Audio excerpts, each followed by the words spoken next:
مجھے اور آپ کو جو عبادت کا نور نہیں مل رہا, میری آنکھوں سے جو آنسو نہیں بہ رہے, مجھے دعا کا جو لطف نہیں آ رہا, اس کی بڑی وجہ یہ ہے ہم نماز تو پڑھ رہے ہیں مگر گناہ نہیں چھوڑ رہے. جس دن آپ نے گناہ چھوڑے, اس پیالے کو صاف کیا, اس دل کو کلین کیا, آپ کو ہر سجدہ انشاءاللہ برکت عطا فرمائے گا. آپ دعا کرو گے, آپ کے آنسو بہیں گے, آپ درود پڑھو گے, آپ مدینے کی یاد میں کھو جاؤ گے, کیونکہ عبادت کا نور ملنا شروع ہو جائے گا. ہم دونوں چیزوں کو ساتھ لے کر چل رہے ہیں, ظلمت اور نور ساتھ نہیں چلتے. پہلے دل کو ان گندگیوں سے پاک کریں, پھر دیکھیں آپ کو عبادت کا نور کیسے ملتا ہے. تیار ہو جاؤ, شیطان کے واروں میں نہیں آنا. میں کون سا آپ کو واقعہ سناؤں, ایک اور واقعہ سنیے گا, یقین کریں ڈر لگتا ہے ایسی باتیں سن کر. پہلے تو یہ جو ہمیں نا پہلے بے خوف نہیں ہونا ہے, اللہ کی خفیہ تدبیر سے ڈرتے رہیں. ہم نے روزے رکھے, نمازیں پڑھی, تراویح پڑھی, کئیوں نے قرآن پڑھے, کئیوں نے زکاتیں دی. بھائی اب تو جناب کمال ہو گیا, بھائی بہت عبادت کر لی, اب تو جنت ہی اپنا پکا ٹھکانا ہے. انشاءاللہ اللہ کی رحمت سے جنت میں جائیں گے, مگر اللہ کے خوف سے بے خوف نہیں ہونا ہے. ایمان کی حفاظت کی فکر کرنی ہے. سیدی اعلیٰ حضرت امام اہل سنت فرماتے ہیں کہ علماء فرماتے ہیں جس کو سلب ایمان کا خوف نہ ہو, ایمان کے چھن جانے کا خوف نہ ہو, نزا کے وقت اس کا ایمان چھن جانے کا شدید خطرہ ہے. پتہ ہے شیطان مرتے وقت, یعنی اتنا مردود کہوں کہ مرتے وقت بھی وہ رشتہ داروں کی شکل میں آتا ہے. جب انسان کی نزا کا وقت آتا ہے, آخری وقت, شیطان آ جاتا ہے اس کے کسی پرانے رشتہ دار کی شکل میں, ماں کی, والد کی, کسی رشتہ دار کی شکل میں, کہ بیٹا مرنے کے بعد پتا چلا اسلام تو ٹھیک مذہب نہیں ہے, بیٹا تو اسلام چھوڑ دے, تاکہ آخری وقت بھی ٹرائی کرتا ہے کہ اس کا ایمان چھین لے. اب بتائیں ہم اس سے دوستی کریں گے جو میرا ایمان چھیننا چاہتا ہے, یا اس کے لیے کانشیس ہو جائیں گے, تیار ہو جائیں گے کہ اس کی باتیں نہیں ماننی ہیں. حضرت امام ابو محمد فرماتے ہیں 3 بڑے عبادت گزار شخص تھے, حج کے لیے روانہ ہوئے. راستے میں ایک غیر مسلموں کی بستی میں قیام کیا.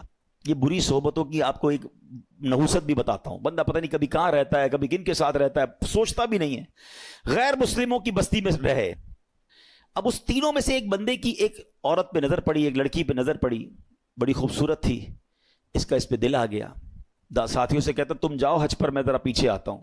کسی بہانے سے خود رک گیا, وہ ساتھی روانہ ہو گئے. یہ پہنچ گیا اس کے والد کے پاس کہ مجھے تمہاری بیٹی سے شادی کرنی ہے. کہا میری بیٹی کا مہر تم ادا نہیں کر سکو گے, بہت ہیوی ہے, بہت مہنگا ہے. کہا بتاؤ تو صحیح کیا ہے. کہا مہر یہ ہے کہ تم اسلام چھوڑ دو اور غیر مسلم ہو جاؤ. ساری زندگی جس کی عبادت میں گزری, شیطان نے ایسا حملہ کیا, عورت کا ایک ایسا جال پھینکا اس کے دل پر کہ اس شخص نے اسلام کو چھوڑا اور غیر مذہب اختیار کر لیا.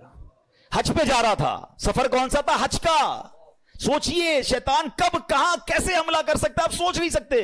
میری زبان نہیں اٹھ رہی ہے مگر اشارے میں بتا دیتا ہوں. طواف کے دوران کیا کچھ ہوتا ہے, ایسی باتیں سامنے آئی ہیں کہ زبان بھی نہیں اٹھتی کہ یار ادھر بھی. لیکن شیطان, ہم سمجھتے کعبے کے سامنے کچھ نہیں ہو سکتا. آپ اپنے گھر میں سوچ رہے ہو میں محفوظ ہوں, کعبے کے سامنے بہکاتا ہے وہ. ادھر غلط کام ہو جاتے ہیں, چوری پکڑتے ہوئے نہیں پکڑے جاتے حرم کے اندر ہیں. سوچئے شیطان سے کوئی محفوظ نہیں ہے. اپنے آپ کو سیکیور مت سمجھو, اس کی فکر کرنی ہے, دعائیں مانگنی ہے, اس کا علاج کرنا ہے, اور اپنے آپ کو ان بری صحبتوں سے بچانا ہے. اب کیا ہوا, غیر مسلم ہو گیا. تھوڑے عرصے کے بعد اس بندے کا اسی مذہب پہ وصال ہو گیا, یعنی کفر پر ہی مر گیا. وہ جو دوست تھے نا حج پر گئے تھے, کچھ عرصے بعد اس بستی میں آئے کہ یار پوچھے تو صحیح دوست کدھر ہے. کسی نے بتایا اس نے تو مذہب بھی بدل لیا اور اسی مذہب پر, کفر پر اس کی موت بھی ہو گئی. کہا یار قبر ہی بتا دو. قبر پہ گئے تو اس قبر کے کنارے ایک عورت 2 بچوں کے ساتھ بیٹھی رو رہی. عورت سے پوچھا تم کون ہو؟ کہا میں اس کی بیوی ہوں جس کی وجہ سے اس نے میرا مذہب اختیار کیا.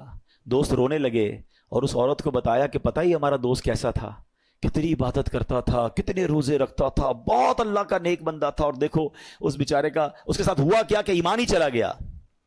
عورت نے جب یہ سنا کہ میرا شوہر اتنا نیک تھا, اس کے دل میں اسلام کی محبت آئی, وہ عورت کلمہ پڑھ کر مسلمان ہو گئی. ہائے ہائے ہائے, اس واقعے کو لکھ کر جو علماء نے باتیں لکھی ہیں نا, رونگٹے کھڑے ہو جاتے کہ یہ ہے اللہ کی خفیہ تدبیر. وہ جس عورت کے لیے غیر مسلم ہوا, وہ غیر مسلم کی موت مرا, اور اس کے مرنے کے بعد اللہ نے اس عورت کو ایمان کی دولت عطا فرما دی. یہ اللہ پاک کے فیصلے ہیں. اللہ کی خفیہ تدبیر سے ڈرو, اپنے ایمان کی فکر کرنی ہے, شیطان کے واروں سے بچنے کا ذہن بنانا ہے. اللہ کرے آج کے اس بیان میں ہم یہ سمجھ جائیں اور پریپیئر ہو جائیں کہ رمضان کے بعد ہمیں اس مردود کی بات نہیں ماننی ہے. ایک بزرگ کے بارے میں آتا ہے, بڑا کمال کا انہوں نے سوال کیا. ایک بار نیک آدمی کی شیطان سے ملاقات ہو گئی. انہوں نے شیطان سے کہا کہ اے ابلیس بتا میں تیرے جیسا کیسے بن سکتا ہوں. Very strange question. ابلیس کہتا ہے پوری دنیا میں آج تک کبھی مجھ سے کسی نے ایسا سوال نہیں کیا میرے جیسا کون بننا چاہتا ہے، کہ بس تو بتا دے تیرے جیسا بننے کا طریقہ کیا ہے۔ ابلیس تو خوش ہو گیا، چلو ایک دوسرا پارٹنر ملا، بھائی کوئی تو ہے جو میرے جیسا بننا چاہتا ہے، کہ بہت آسان ہے میرے جیسا بننا، آپ دو کام کر لیں کہ آپ نمازوں میں سستی کریں اور جھوٹی ہو یا سچی بس زیادہ قسمیں کھایا کریں۔ اور نیک شخص پتہ کیا کہتا ہے، میں اللہ تعالیٰ سے وعدہ کرتا ہوں زندگی میں آئندہ کبھی یہ دو کام نہیں کروں گا۔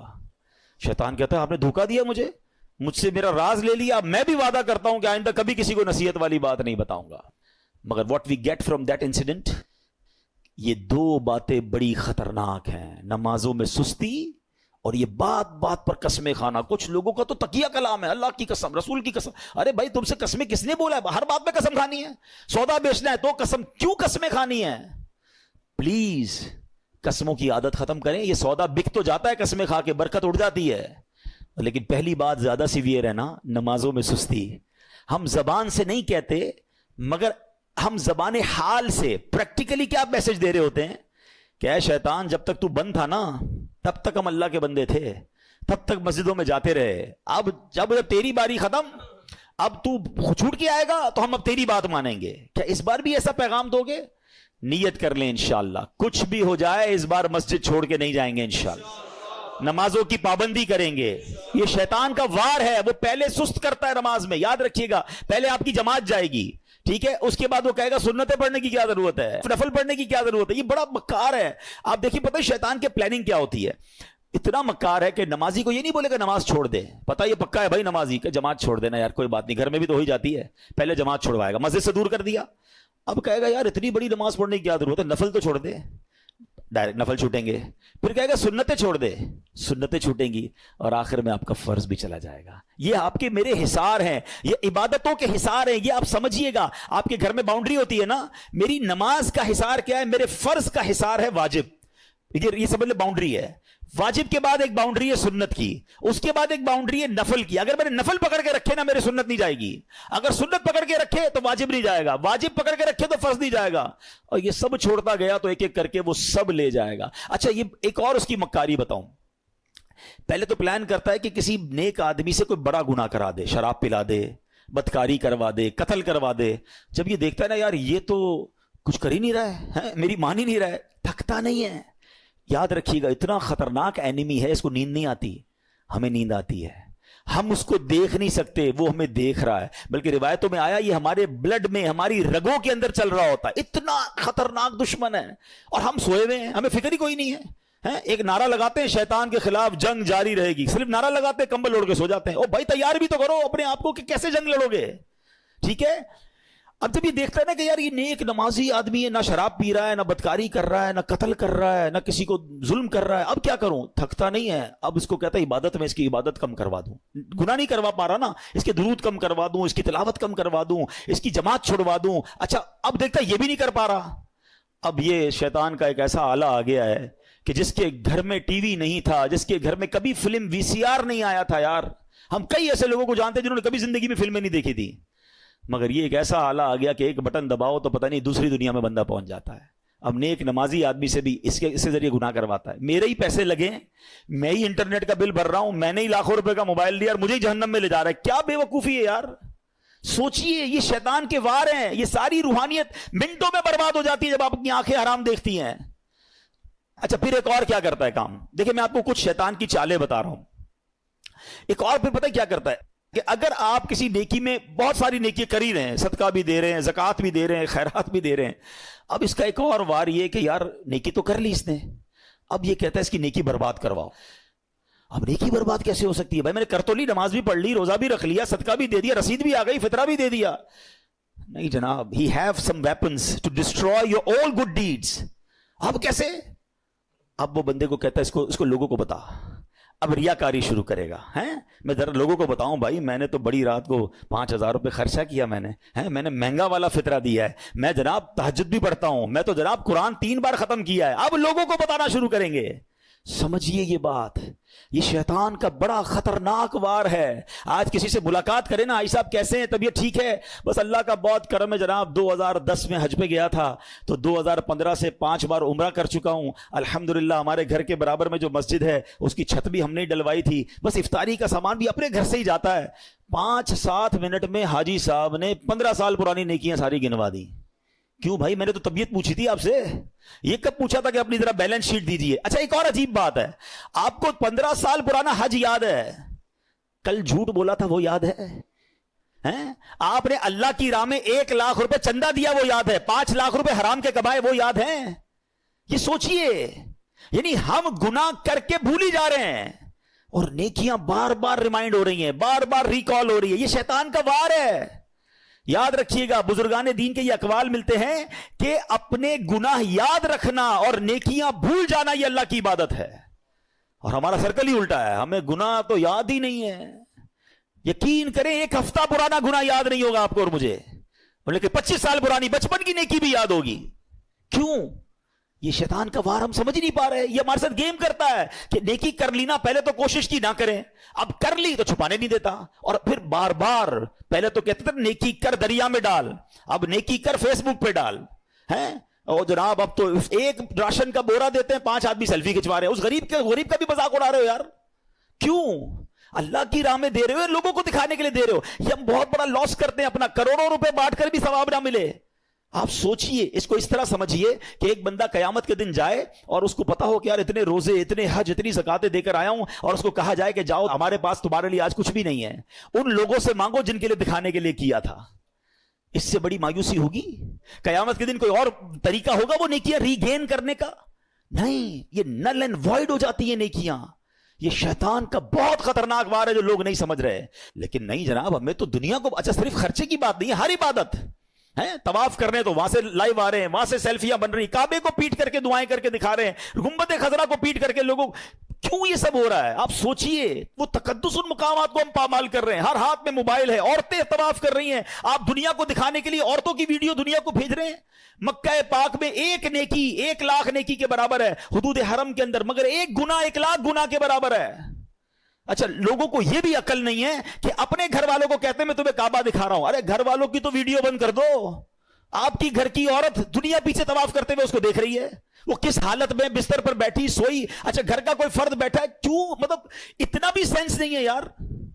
مطلب آپ سوچے تو صحیح کہ وہ مقام کیا یہ ویڈیو بنانے کا ہے؟ وہاں تو گناہ یاد آتے، وہاں آنسو بہتے. مجرم کسی بادشاہ کے دربار میں جائے اور یہ نیت لے کے جائے کہ میں گناہ گار ہوں، پکڑا نہ جاؤں، معافی مل جائے. ارے وہاں تو یہ کیفیت ہونی چاہیے، میں معافی مانگنے آیا ہوں، میں بخشوانے آیا ہوں، میرے ہاتھ پہ بیڑیاں ہیں اور میں چھڑوانے آیا ہوں. اس کیفیت میں طواف کرو یار، اس کیفیت میں مدینے جائیں کہ مجرم ہوں جہاں بھر کا، محشر میں بھرم رکھنا، رسوائے زمانہ ہوں دامن میں چھپا لینا. یہ کیفیت ہونی چاہیے نا. چلا ہوں ایک مجرم کی طرح میں جانب طیبہ، نظر شرمندہ شرمندہ، بدن لرزیدہ لرزیدہ.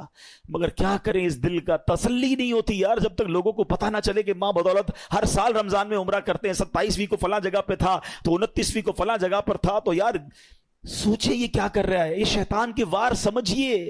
پہلے ہی تھوڑی نیکیاں ہیں ہمارے پاس، وہ بھی لوگوں کو دکھا کے کیا برباد کر دیں گے. تھوڑے دنوں پہلے ہم نے ایک اور ٹاپک ڈسکس کیا تھا کہ شیطان ہم سے ایک اور کیا مسٹیک کرواتا ہے، ہمیں غیبت کرواتا ہے. اور غیبت نیکیوں کو کیسے کھا جاتی ہے؟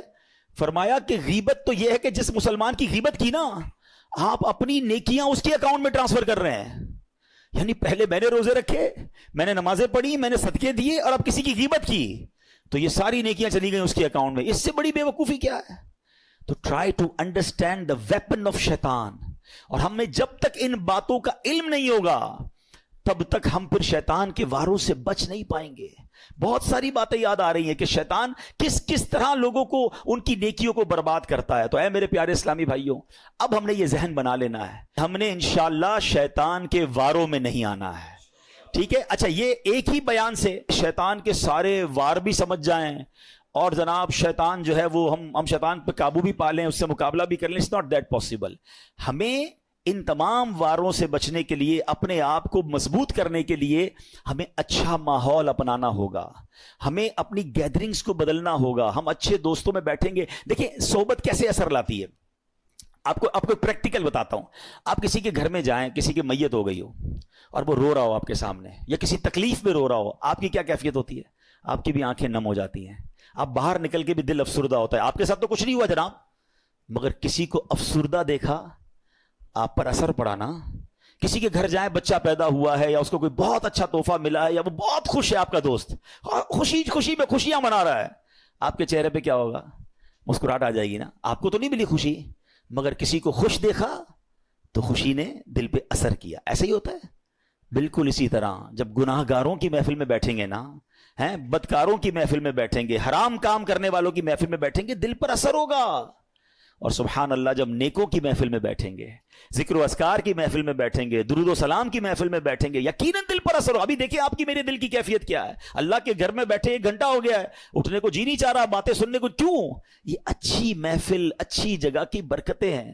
تو اگر آپ اور میں چاہتے ہیں کہ رمضان کے بعد بھی پنکچول رہیں نماز میں، ہم شیطان کے واروں میں گرفتار نہ ہوں، تو اچھی صحبت اپنانی ہوگی۔ الحمدللہ دعوت اسلامی کا ماحول ہے۔ مدنی چینل سے کنیکٹ ہو جائیں، دعوت اسلامی کے مدنی قافلوں میں سفر کریں تو انشاءاللہ برکتیں ملیں گی۔ شیطان کے واروں سے بچنے کے لیے ایک وظیفہ اعوذ باللہ من الشیطان الرجیم، یہ بار بار پڑھتے رہا کریں۔ یہ انشاءاللہ آپ جتنا پڑھیں گے، اللہ نے چاہا شیطان کے واروں سے بچنا آسان ہو جائے گا۔ اللہ پاک ہم سب کو شیطان کے واروں سے محفوظ فرمائے، اور رمضان کے بعد بھی ہمیں نمازوں کا پابند رکھے۔ نیت کرتے نا انشاءاللہ نماز کوئی بھی قضا نہیں ہوگی۔ اللہ پاک عمل کرنے کی توفیق عطا فرمائے۔ صلو علی الحبیب۔